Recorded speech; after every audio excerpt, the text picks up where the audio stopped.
the harder it is to do phaco, therefore cannot be done on mature cataract.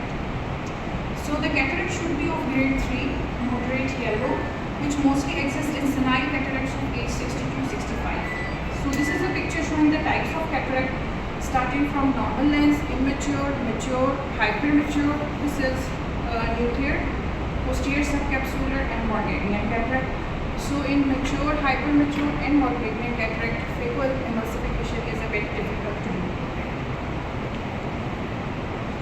The next important factor is the corneal transparency. Cornea needs to be transparent and its intraocular count should be adequate, which is detected by phacometry or specular microscopic examination. There should not be any corneal degeneration, scars or infective element, or in patients with uveitis, glaucoma and RD phaco is generally avoided.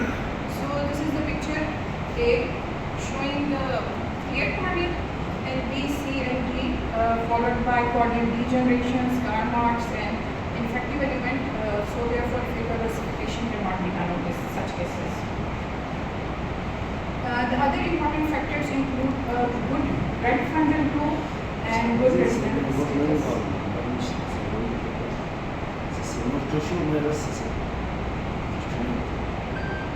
So any type of anesthesia can be given.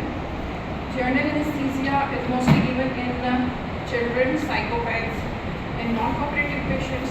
By local anesthesia, we give most of the patients in any form, either retrobulbar anesthesia, peribulbar anesthesia or sublingual injections.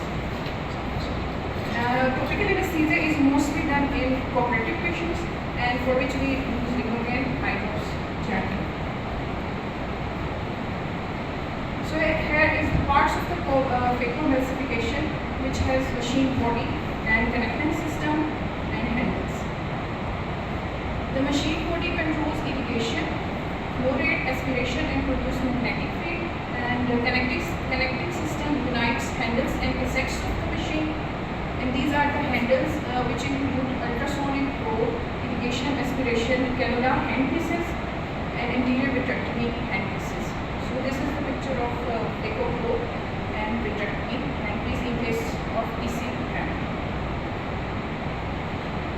Phaco machine itself is connected to a foot pedal for choosing phaco settings. 3 positions for phaco settings are generally used. Number 1 gives us irrigation, number 2 gives us irrigation and aspiration, and number 3 gives us the phaco itself, which include irrigation, aspiration and ultrasonic fragmentation. And here is the picture showing the foot pedal positions and phaco settings.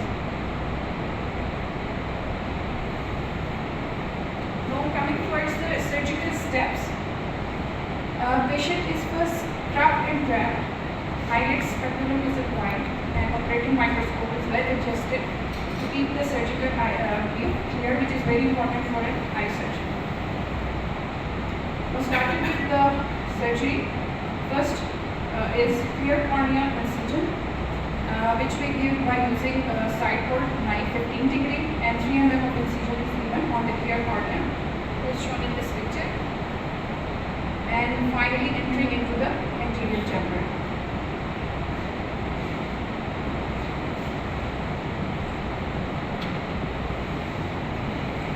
The next step is capsular access, which is done by staining anterior capsule using Teflon glue, for which we use retractor forceps or producing block medium.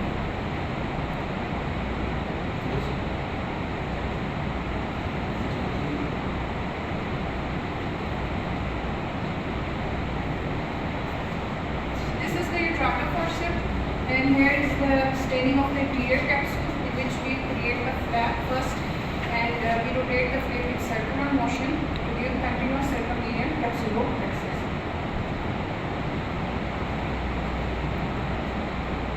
So after capsular access has been done, hydrodissection is the step.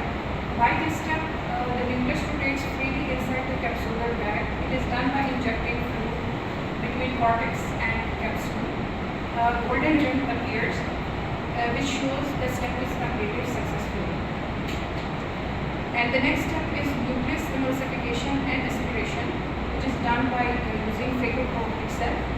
nucleus is broken into pieces and vacuum is created for aspiration of the nuclear fragments. They shown in this picture. The probe is in the AC and the nucleus has been divided into two parts, so the aspiration of nuclear fragments will be easy for us. After nuclear fragment aspiration, the left cortex is aspirated bimanually by irrigation aspiration cannula, and then after the AC is cleared, we implant the intraocular lens, the foldable intraocular lens, which is made up of different materials. Most commonly we use acrylic, and other materials can be used like silicone and hydrogen. So finally, at the end of the surgery, viscogel is removed and intracameral antibiotics are given.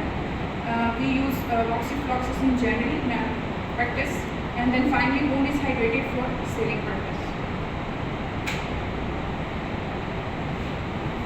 This is a picture showing foldable IOL that is optic, the central optic and haptic edges, and they can be folded easily to implant into the anterior jaw. So risks, although it is a safe surgery, but complications can occur. The most common include rupture of the posterior capsule, prolapse of vitreous, hemorrhage, dislocation of lens fragments into vitreous, post-op endophthalmitis can occur, post-op corneal edema, wound leak with shallow AC, and refractive error and astigmatisms can also occur. So these are some pictures of complication. Post-operatively we can have endophthalmitis, which is very rare, 1 in 1,000. And corneal edema is a common complication after phaco. This is subconch hemorrhage, this is peak pupil with vitreous prolapse, and this is wound leakage. Shallow AC can be found post-operatively.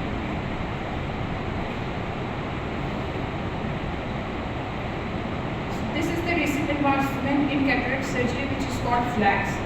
This is femtosecond laser-assisted cataract surgery. Basically, it emits extremely short pulses that cut tissue precisely without damaging the surrounding tissue. It emits optical pulses with duration in domain of femtoseconds. It works on the principle of photodisruption, uses neodymium glass 1053 nanometer wavelength of the light, and focuses light at exposed size of 3 micron.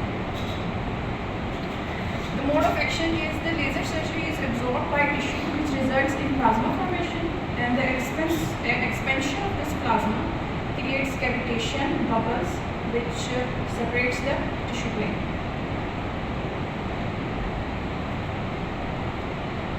With guidance system, it is used to make clear corneal incisions, capsulorhexis, lens fragmentation, and softening.